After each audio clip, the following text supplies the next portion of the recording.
Alô galerinha, bem-vindos ao Mundo Biologia, a primeira aula de biologia aqui do Mundo Edu. Eu sou o professor Guerra e hoje nós vamos falar sobre a organização dos seres vivos. Toca a vinheta!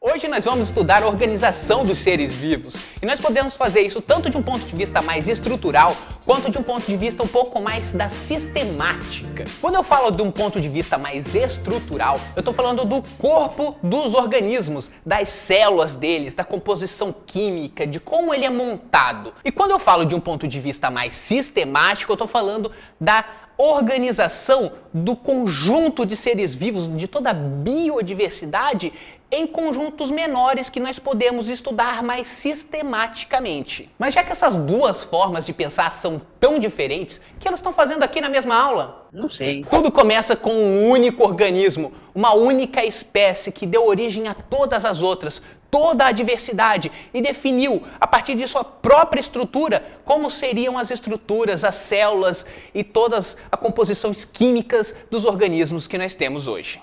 Eu quero prova. Nós sabemos, através de diversos experimentos, em especial a de um inglês chamado Haldane e de um russo chamado Aparin, que a vida deve ter surgido no mar, na água, através da combinação de elementos inorgânicos que dão origem, aleatoriamente, a moléculas orgânicas. Essas moléculas orgânicas devem ter se organizado, formado micelas, e a partir dessas micelas autorreplicáveis, nós temos então a primeira célula. E a célula é a unidade fundamental dos seres vivos, tirando os vírus. Uma célula, ela pode ser procarionte ou eucarionte. A célula procarionte é aquela que não possui uma membrana nuclear, enquanto a célula eucarionte possui um núcleo organizado. Os seres procariontes são as arqueias e as bactérias, que a gente considerava como sendo mais primitivas, porque elas não têm a membrana nuclear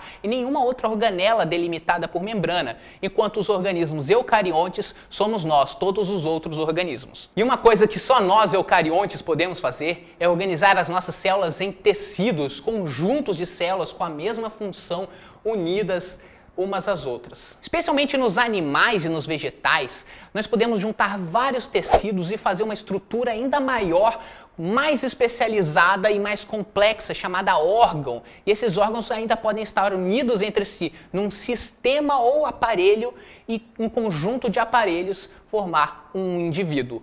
Note que isso não é obrigatório, não é todo eucarionte que faz isso, mas nós vemos isso acontecer frequentemente nos animais. E desde a Grécia Antiga, os seres humanos tentam classificar toda essa biodiversidade em categorias menores e mais fáceis de estudar. Tradicionalmente, na escola, nós costumamos estudar 5 reinos. O reino Monera, composto por organismos procariontes, o reino Plante ou Metafita, que é o reino dos vegetais, o reino Animalia ou Metazoa, que é dos animais, o reino Fungi, que inclui os cogumelos e as leveduras, e o reino Protista. O reino Protista basicamente tem tudo o que não coube nos outros reinos. Que nem aquele armário que você tem no seu quarto, que você vai botando um monte de tranqueira dentro sem saber muito o que está botando.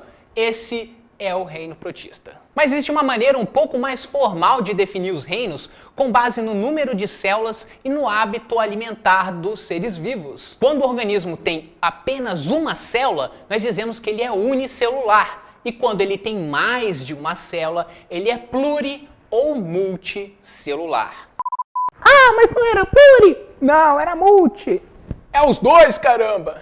Então, todos os organismos do reino Monera são unicelulares. No reino Plante e no reino Animalia, todos os organismos são pluricelulares. Mas no reino Protista e no reino Fungi, nós temos os dois tipos de organismo. Quanto à forma de nutrição, os organismos que produzem seu próprio alimento são chamados de autótrofos, enquanto aqueles que precisam consumir outros organismos são chamados de heterótrofos. No reino Monera, nós temos os dois tipos de organismos, os autótrofos e os heterótrofos. No reino Plante, todos os organismos são autótrofos. No reino Animalia e no reino Fungi, fungi, existem somente organismos heterótrofos, mas os fungos, eles são heterótrofos decompositores. E no reino protista, aquela bagunça do seu quarto, tem os dois tipos de organismos também, autótrofos e heterótrofos. Mais recentemente, nós temos classificado os organismos em 3 grandes domínios na árvore da vida. O domínio bactéria, que contém parte do reino Monera, aqueles organismos procariontes, unicelulares, que a gente conhece, que podem ou não causar algumas doenças. O domínio eucária, que contém todos os organismos eucariontes, todos os outros 4 reinos. E o domínio arqueia, que contém as arqueias, antigamente chamado de arqueobactérias,